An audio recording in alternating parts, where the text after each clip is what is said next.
Major features of the first 2 months of the new financial year are really the continuing pressure on the rental market, where we've seen rents continuing to rise and the amount of property falling.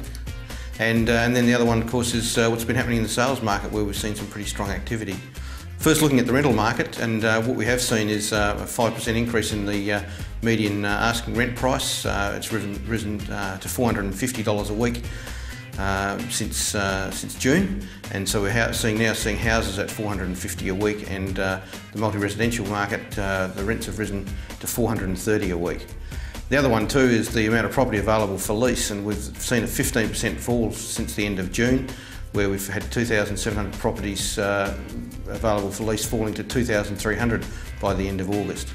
Looking at the listings data and the sales market, what we have seen is a significant fall in the amount of property available for sale, falling from 12,500 at the end of June down to 11,000 at the end of July, and we're down to 10,500 at the end of August. And pretty much the fall in July was very much related to that 15% increase that we've seen in sales in the month of July, and that recovered some of the loss that we saw in the month of June.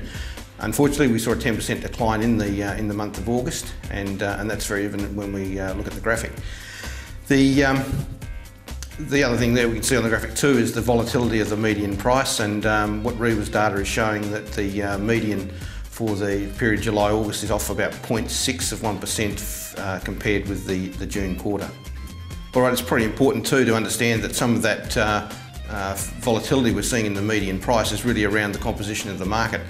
The first home buyer market has been amazingly strong. In fact, we've seen an amazing recovery in the first home buyer market since September 2010, and the latest data from the Office of State Revenue shows that that is continuing, with strong first home buyer grants paid in the month of July.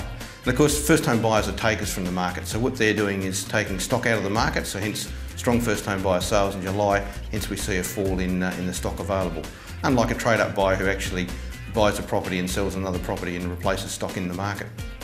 So where to for the market in the coming months? There's been a lot of media commentary in the last few weeks around the spring selling season, and it's rather interesting to look at the data over quite a long period of time. That in fact there's a bit of mythology around the spring selling season.